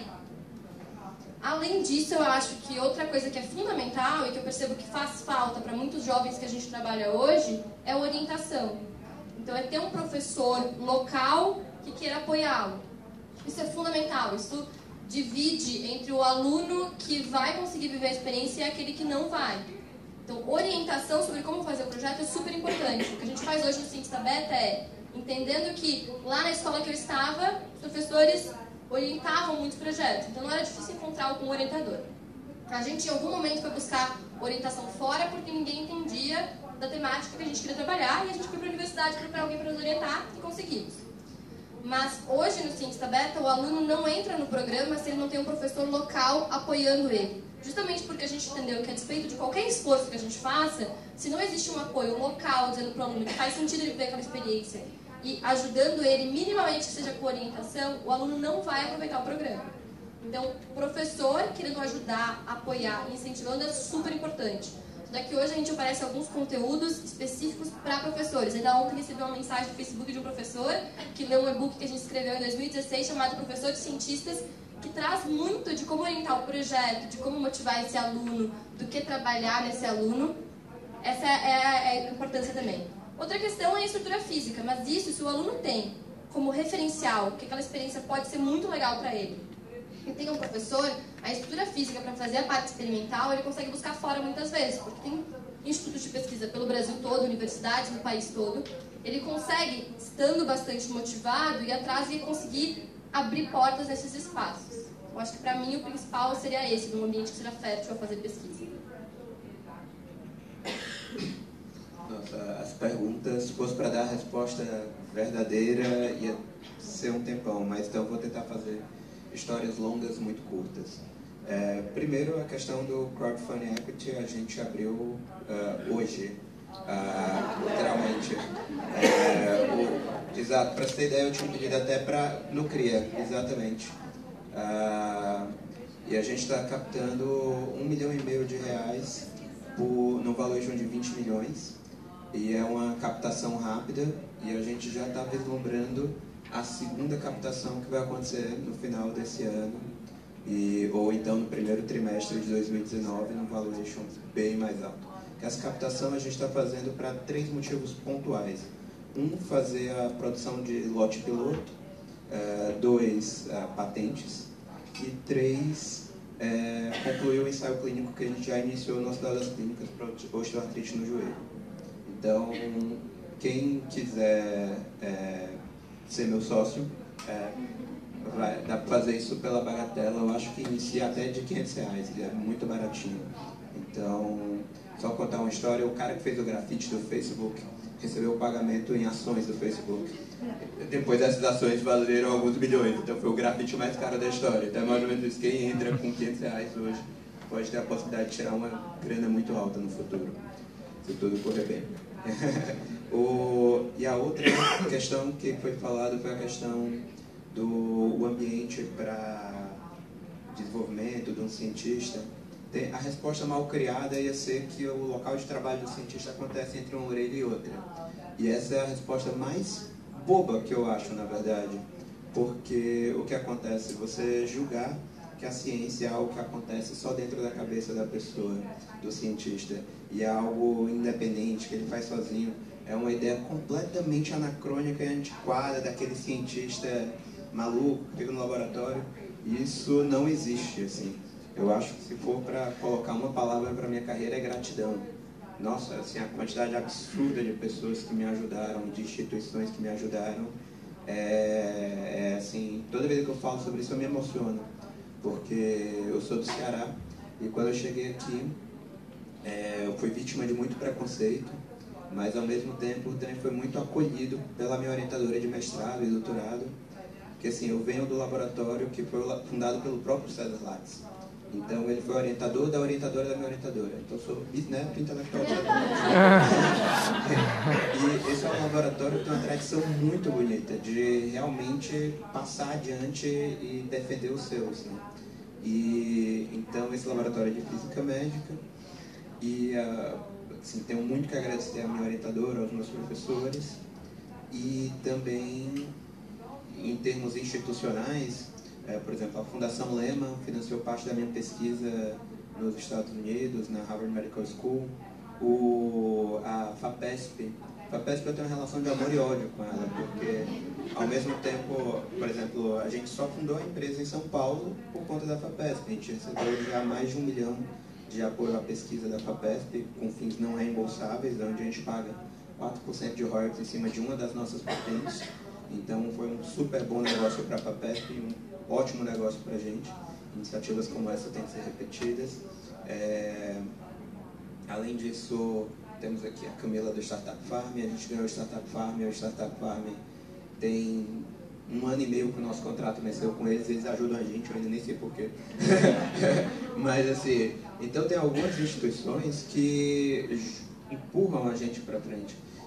Como todo mundo deve saber, eu não vou ficar chorando pitanga aqui, e fazer qualquer coisa no Brasil é um pouco mais difícil do que fazer lá fora. Comparando com os Estados Unidos e a Europa. Tem uns locais do mundo bem piores do que a gente para fazer as coisas. Mas,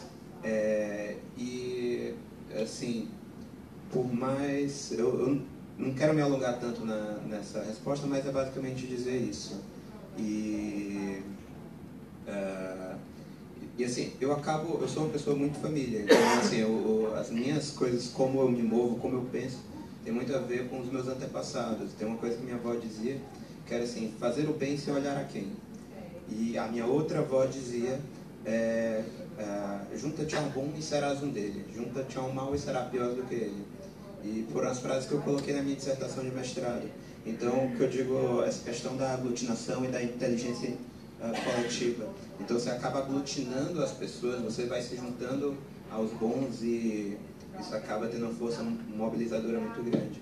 Então, justamente por isso, quando o Guilherme, o Daniel, o pessoal da Emerge me convidou para ser presidente do Scientific Advisory Board deles, depois de ter recusado 4 convites de outras organizações, eu aceitei, porque foi assim, uma organização que eu vi que está se juntando para fazer o bem mesmo.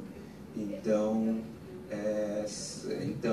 eu já recebi tanto, as pessoas me fizeram tão bem a minha vida toda, que eu acho que está na hora de, institucionalmente, não só algo pessoal, mas algo via instituição, via Emerge, voltar e fazer o bem para muita gente também. Então, acho que, como eu disse, essa resposta tem tanta gente para agradecer, seria muito longa, mas desculpa tomar o tempo.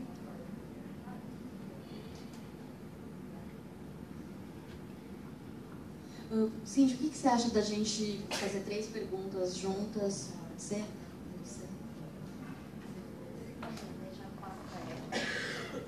Eu fiquei assim, super encantada. Eu sou fisioterapeuta e trabalho com fotobiomodulação há muitos anos, assim. Só que eu nunca tinha visto essa questão da dosificação. Isso me fazia muita falta. E fiquei muito, muito feliz. Trabalho com estética também, com resultados impressionantes de rejuvenescimento facial e de dor também, porque eu sou acupunturista há 30 anos também. Então, realmente, essa questão da monetização do seu negócio, fiquei muito feliz. Eu fiz a pesquisa aqui, já vi e certamente vou contribuir para isso. Então, realmente, parabéns pela iniciativa, mas a minha pergunta é para a Cauã. Como que você monetiza o seu negócio? É um negócio ou é só realmente algo filantropo? O Cientista Beta não tem fins lucrativos. E, na verdade, assim, logo que surgiu o Cientista Beta, né, eu não fiz nada disso sozinha, eu acho que eu fui o canal para fazer isso acontecer. Mas não teria acontecido se não tivesse tantos outros jovens no Brasil todo e fora do Brasil que tivessem percebido quanto a experiência de fazer pesquisa tinha transformado suas trajetórias. E aí eu acho que eu consegui juntar essas pessoas para fazer isso acontecer. E aí no início era assim, um movimento de gente querendo levar mais jovens para ter acesso a essa oportunidade. Então talvez no futuro a gente formar uma geração que não consegue pensar em ciência dissociado de impacto social. Então não tinha muito essa preocupação, tá? Isso vai virar um negócio, isso vai virar uma ONG, a gente só quer fazer acontecer e causar impacto. E depois a gente pensa no que vira. E aí depois de um tempo, quando eu tive que de fato tomar essa decisão, assim, de ok, então como é que a gente vai regularizar isso? A ideia foi criar uma organização sem fins lucrativos, porque eu achava que isso era mais fiel à forma que as coisas estavam sendo estabelecidas, assim. Por mais que eu viesse muito de um ambiente que discutia negócios de impacto social, e isso para mim fizesse muito sentido, eu tivesse um apreço por isso, até por ter pais, empreendedores, para mim, eu fiquei no meio de um conflito e deixou de fazer sentido a ideia de ser um negócio, ainda que fosse um negócio de impacto social. Então, o Cientista Beta é uma organização sem fins lucrativos, como se sustenta até hoje. Prêmios que a gente foi ganhando, com quantias muito pequenas, mas que serviram para nos manter até a data de hoje. E agora, o grande... E esses prêmios é desde o Social Good Brasil, Cyber Foundation com a Fundação Lehman, a gente tem apoio da Red Bull Mapico também. Então, e esse ano, por exemplo, para os jovens participarem do nosso programa, eles têm uma taxa de participação, mas a maior parte deles são bolsistas do programa, porque são jovens que não têm condições de pagar a taxa de participação, que é o que mantém o programa de pé. E aí a gente fez uma campanha de crowdfunding que 254 pessoas doaram para que esses jovens possam participar do programa.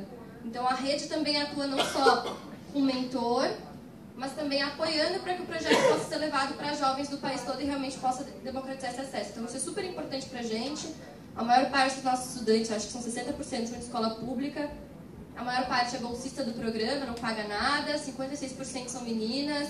A gente já chegou em 76 cidades diferentes do Brasil, então 65 cidades, na verdade, 76 escolas diferentes.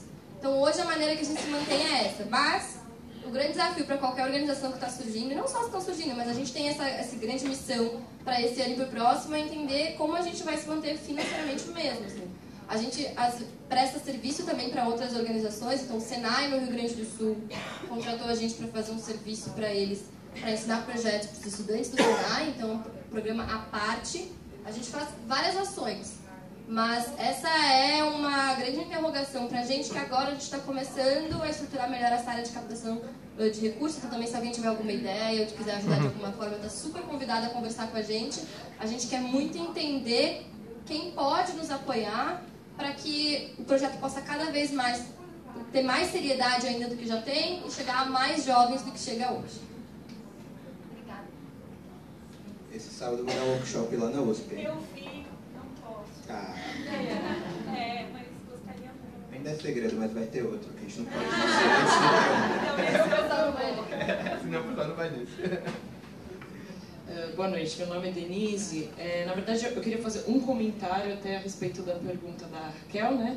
E uma pergunta para o Marcelo, e também gostaria que o Bill respondesse, porque é uma coisa, assim, mais especificamente pensando em negócio. O comentário, só uma reflexão que eu fiz sobre a questão do ambiente. Eu sou engenheira, né? Eu estava numa sala de 100 alunos, eu sou a única engenheira que saiu para trabalhar com uma questão ligada ao social. Então, eu acho que, além de tudo, né, eu não sou cientista, né, eu não fui pesquisadora, então, além das questões que ela colocou muito bem, eu acho que tem uma questão também que a gente precisa trazer o social para a faculdade. Pelo menos na minha faculdade não é se falado de social. Então, eu fui para essa área porque caiu lá na minha mão um livro de inovação social, negócios sociais, eu me encantei e decidi virar minha carreira. Mas eu acho que precisa trazer o social para perto da faculdade, porque tem muito aluno que vive em outra realidade e nem sabe o que é o social.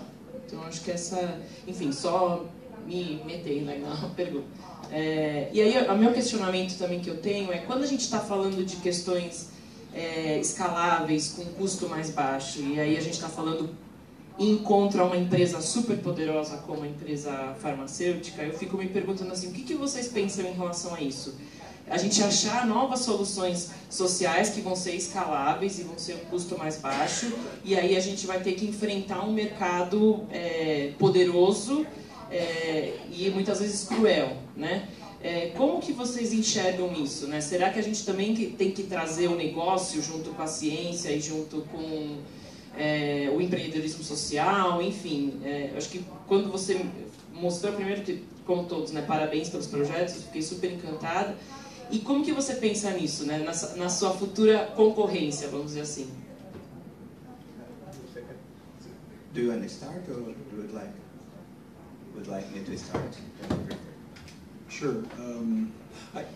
Once upon a time, right? A number of years ago, we elected a fellow by the name of David Green. And what David Green did was he looked at intraocular lenses, which were very, very expensive. And he looked at and he looked at ways of things you can put in your hearing aids, and which were very expensive. And he said, "Oh, I can re-engineer those. I can get around the patents. I can drop the price from hundreds of dollars down to $0.25.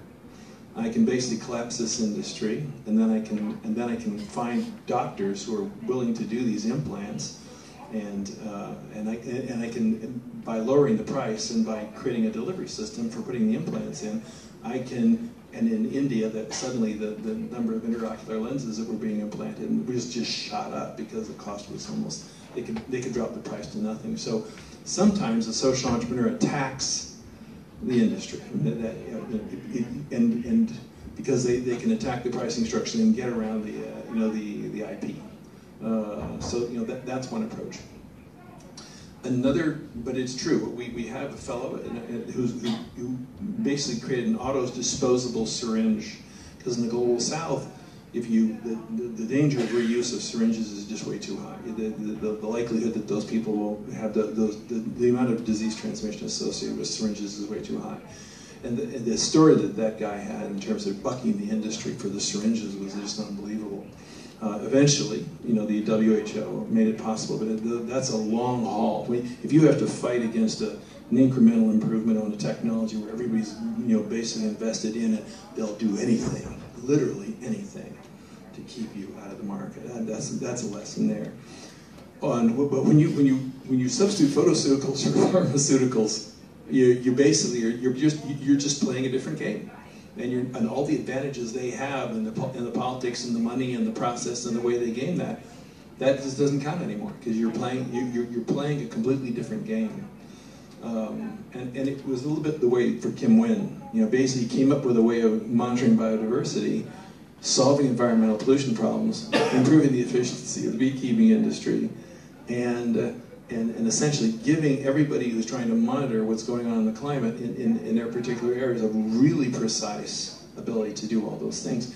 You build a system that can solve so many more problems. You come up with so many more solutions. And I think the challenge for scientists is to really succeed. You have to think ahead, really ahead. You either have to tear the industry down because you can get around the IP, or you've got to invent something that's way ahead, or you've got to provide such a broad palette of solutions that you don't really fall into. You don't just compete with one group of people.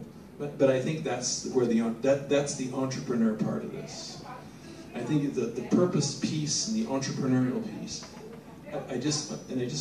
On the question of how do you get young scientists, like in the work that Kawan is doing, what's the most strategic way to unlock many more young people being able to embrace what Kawan is doing? And what we have found in Ashoka is if the school, and I'm betting the Kawana school is like this, if the school itself has a vision of itself and its importance that goes beyond the four walls of that school, whatever that is, they are thinking of themselves as change makers. That's the connection to what is the purpose of my science, is purpose-driven science. Those schools that have a leader and a team that believe in and that have a purpose beyond the four walls, connect to this kind of work just automatically. And so every student gets an opportunity to do it.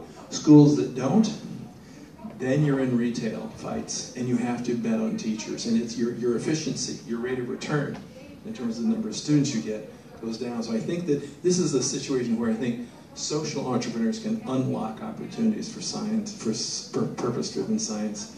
And I think it's part of it. That's getting those leaders of those schools to understand that they're change makers. Yes, I have a lot of answers for the same question I have.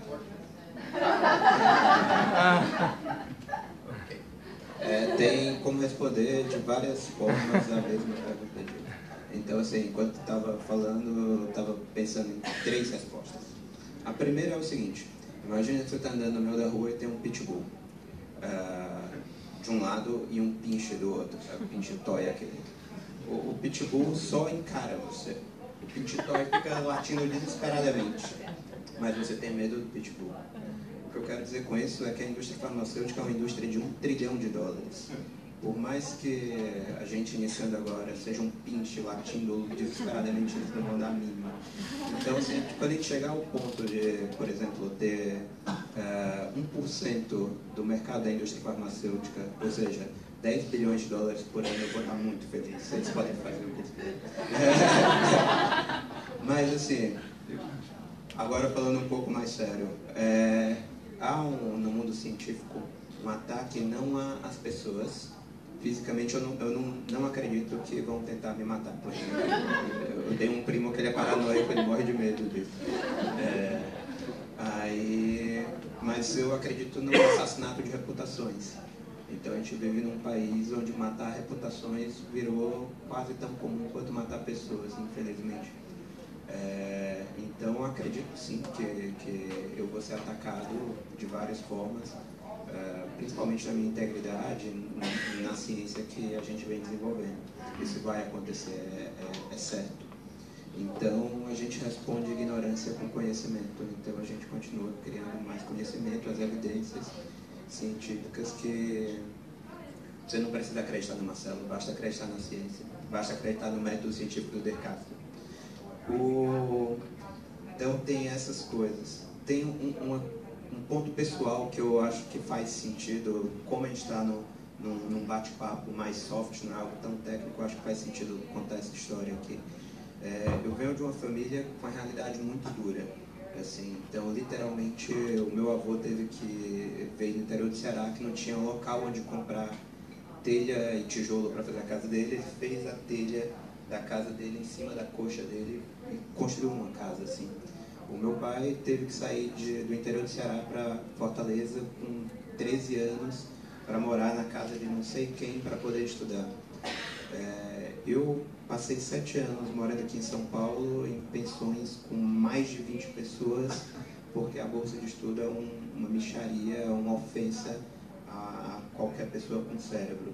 O que é pago para alguém que de fato leva a ciência brasileira são os mestrandos e doutorandos. Então eu tive que me sujeitar a condições de vida muito duras, muito rígidas. Então sempre eu pensava o seguinte: meu avô fez uma casa literalmente usando a coxa como molde de telha. Meu pai saiu de casa criança, eu como adulto não posso quebrar. Então assim, é uma coisa da minha personalidade, eu envergo de todas as formas, mas eu não quebro.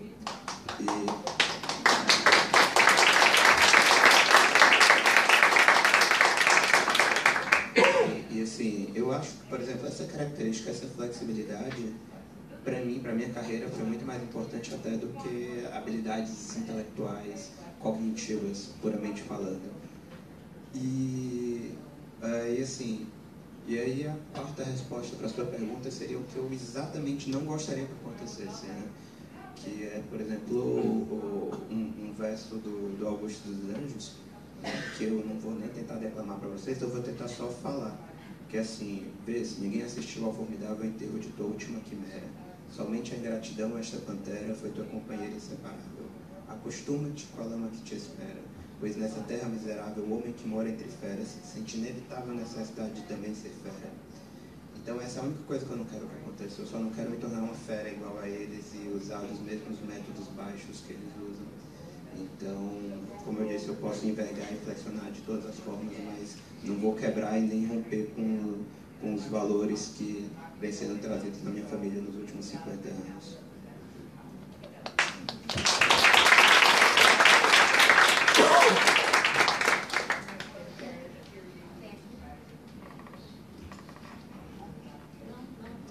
Tem mais perguntas? Eu acho que a gente pode sentar e Mirella e Guilherme. Palavras finais, talvez? Oi? Palavras finais? Vocês dois. Sim, palavras finais. Last words. Cada um sobre Por enquanto. Por enquanto, Okay.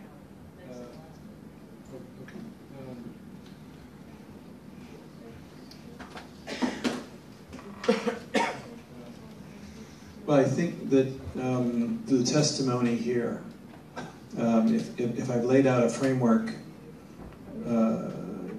your colleagues here in Brazil have basically given you personal testimony to support exactly what we're talking about. And this isn't some kind of a theory. This is hard-earned reality, and the challenges are enormous. The stakes are even higher. And I think we all understand that. And so I want to thank all of you, and any way that we can work together. We've talked about collective intelligence, ways that we can find of bringing social entrepreneurship together with science for the mutual benefit of both of these areas. The evidence of why that's important and what the power of that to unlock solutions for the kinds of challenges we're going to face now is clear. There is no other way. We can't go along the way we have.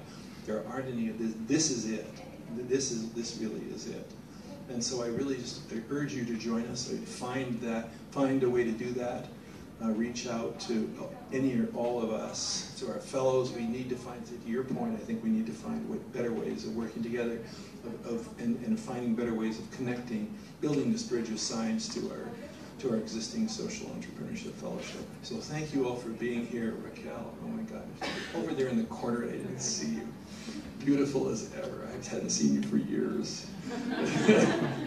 This is a wonderful opportunity to see you, be with you, and be with all of you. So thank you so much.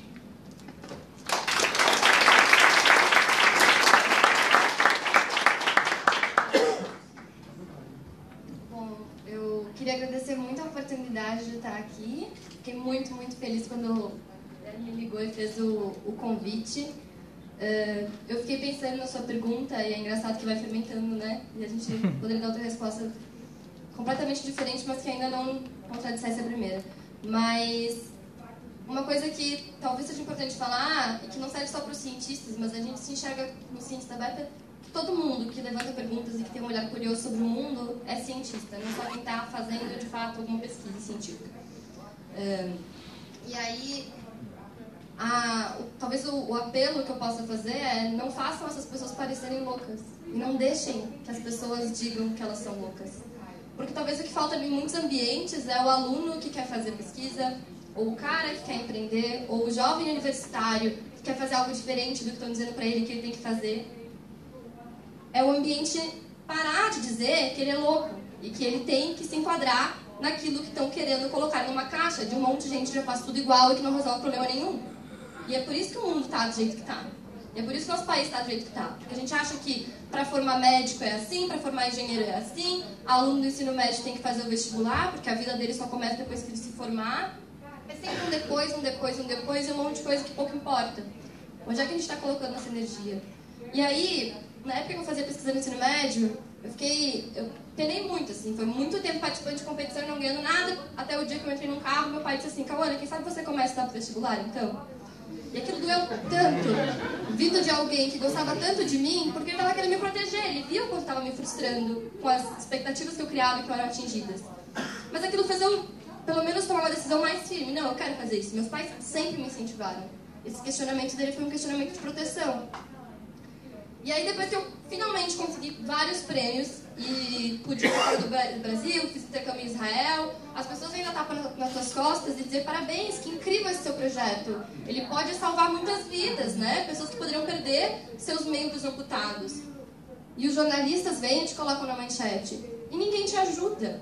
Isso vira... E aí, tudo aquilo que tu penou para conquistar vira um fato nas tuas costas. Porque agora tem mais gente esperando que tu torne aquilo realidade e ninguém quer te ajudar. E para o empreendedor social é a mesma coisa. Então, sim, eu acho que eu não estaria aqui hoje se não tivesse tanta gente incrível que me apoiou. E foi por conta delas que o Ciência Aberta surgiu. Porque eu percebi o quanto de oportunidade eu recebi e eu precisava retribuir. Mas, ao mesmo tempo, tem muito mais gente que vem batendo nas suas costas e dizer que trabalho incrível que você faz, que poderia se mobilizar para contribuir para que essas ideias não morram. E para que esses empreendedores ou esses cientistas não se sintam loucos. Porque é inevitável o questionamento diário quando você coloca a cabeça no travesseiro ou quando você está tentando remar contra a maré, que você pensa: por que raios eu estou fazendo isso? Eu poderia estar seguindo um caminho muito mais seguro para mim. E que é o que todo mundo quer. Por que eu tenho que fazer algo diferente? E aí, quando você se confronta com uma história de algum jovem, no meu caso agora de algum jovem que diz que sua vida mudou por conta do Ciência Aberta, ou algum mentor, você continua, mas isso dura muito pouco. Então, eu acho também que a gente precisa criar sistemas e redes de apoio que não seja só um tapinha nas costas, que seja a gente pegando junto e pensando: parabéns pelo que você está fazendo, mas como é que eu posso fazer junto? Porque eu também quero ser um louco com você.